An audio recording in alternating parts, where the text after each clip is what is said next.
Join me in prayer, please. Oh God, as we come before you, it's hard for us to go back 2,000 years and begin to have even just the smallest of ideas of what really was happening. You know, that somebody of Palestinian descent in a vast and huge empire taking a public stand for something that was completely, totally misunderstood, and ending up being, caught and arrested, tried, and executed. And we think that we know what that means, and yet we ask that somehow today, and this would be part of what you do to take this far beyond what we know intellectually. We ask that what you would do today would be part of what you do to shape this in our hearts and in our lives, so this is something much more real to us personally than the events of history. And we know, God, that we come today with concerns and hopes and dreams. We just had a couple the other night walk in here that had no place to stay. We've got sick families.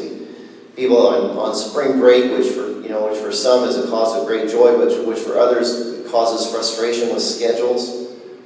We live in a culture that's in the middle of this political season, and we seem to bring out the worst in all of us and all of the candidates and all of our polarization and all of our fighting and bickering with one another. At the same time, we have those who are suffering deeply in families, either with individuals being ill or in grief or sickness or death, or in other forms of brokenness in their families, from abuse to addiction. And at the same time, God, we've also come here today with people who are seeing victories in life and small accomplishments, and big steps, new jobs, graduations, future and hope. And so God, we ask that once again, just on this day, as we ask you each and every day, that you would help us to understand how the events of that first world those many years ago would collide with the events of our world. How what Jesus did for us then is what he's doing in us now.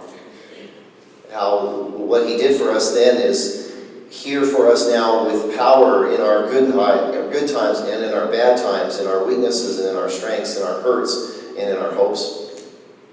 And we ask, God, that you would use all of this for the purpose of shaping us in the image of your Son, Jesus Christ. And we ask this in his name. Amen. So just a real quick footnote to today's message. It was going to be me and Corey today. And yet, one of the things I really celebrate about Corey is Corey actually remembers the day that he first met his wife. And he was wise enough to want to take a couple of days to be with her this weekend. And I think that was very smart, and I hope that we're a church that kind of encourages that. And so next week, Corey and I will tag team together, but this week it's going to be me, and we're going to be looking at Palm Sunday. But to get us started, I want to ask you a question, and I really want you to understand as I ask this question. This is going to be one of those where you get to shout out answers, right? This question is not about politics,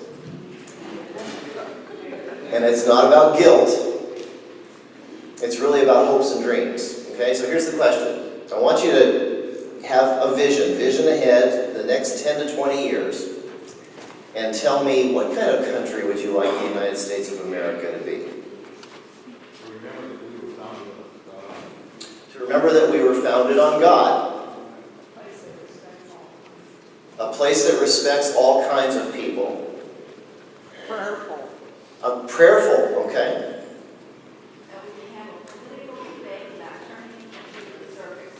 That we can have a political faith debate without turning it into, that we have political debate without turning it into a circus. Yeah, so some of my generation are